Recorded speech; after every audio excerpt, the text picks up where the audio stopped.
In 1808, Spain was going through a critical phase in its history, as Napoleon Bonaparte imposed his control over the country after forcing King Charles IV and his son Ferdinand VII to abdicate in favor of Joseph Bonaparte, Napoleon's brother. This decision angered the Spanish people, who saw the French occupation as a threat to their national identity and independence. In Madrid, tensions were extremely high, with French forces led by General Joaquim Murat stationed in the city, enforcing strict measures to control the population. On May 2, when the French attempted to transfer members of the Spanish royal family to Bayonne, the uprising ignited. A furious crowd gathered in front of the royal palace, demanding an end to the transfer, seeing it as another step toward complete French domination. The French responded with force, as Murat sent his troops to suppress the uprising, leading to violent street battles across Madrid. The Spanish, armed with whatever they could find, daggers and clubs, faced off against the heavily armed French soldiers. Despite the bravery of the resistance fighters, the French regained control of the city, imposed martial law, and carried out mass arrests and executions the following day, May. These bloody events marked the beginning of the Spanish War of Independence, as resistance spread across the country, turning into a prolonged struggle against French occupation. While Goya was watching all these slaughters, he felt the weight of history pressing upon him. The streets of Madrid, once lively with the chatter of merchants and musicians, had become a stage for horror. Bodies sprawled across the cobblestones, the smell of gunpowder mixing with the stifling air of fear. He had heard the distant echoes of gunfire, seen the terror in the eyes of men who knew they had only moments left before the inevitable. The moon hung heavy that night, casting its pale light over the chaos, illuminating the faces of the condemned. Goya, with his keen eye for the truth of human suffering, absorbed every detail. He was no soldier, no revolutionary with a musket in hand, but he had a weapon of his own, his brush, his canvas, his uncompromising vision. He knew that what he witnessed that night could not simply vanish into history as another forgotten atrocity. He had to make it eternal. Goya had painted not just what he had seen but what he had felt. And in doing so, he had ensured that those voices, drowned beneath the brutality of war, would speak forever. Francisco Goya and the creation of the 3rd of May 1808. Goya, witnessing the massacres carried out by the French occupation, knew that what he saw could never be forgotten.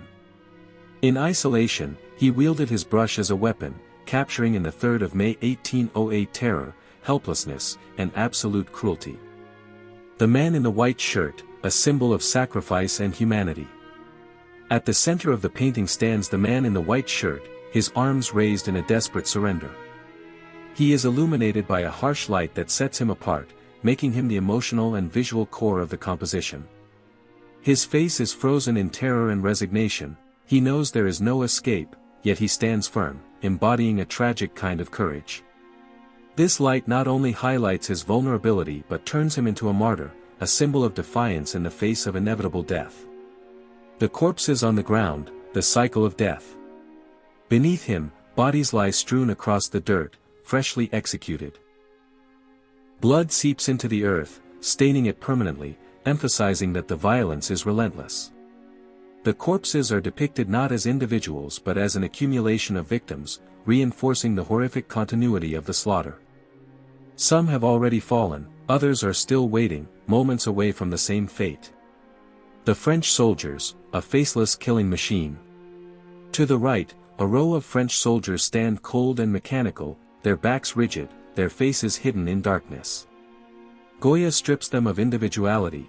They are not men, but instruments of war, executioners following orders without emotion. Their formation suggests discipline without conscience, contrasting sharply with the chaotic fear of their victims.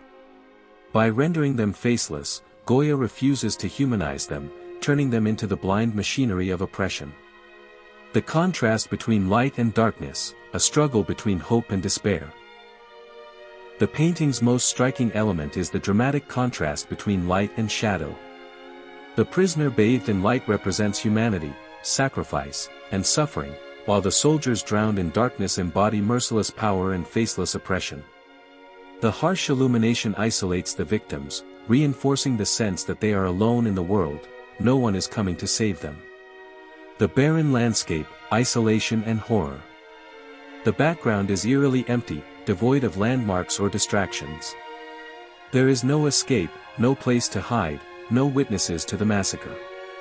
The undefined terrain becomes a universal space of suffering, representing any war, any execution, anywhere.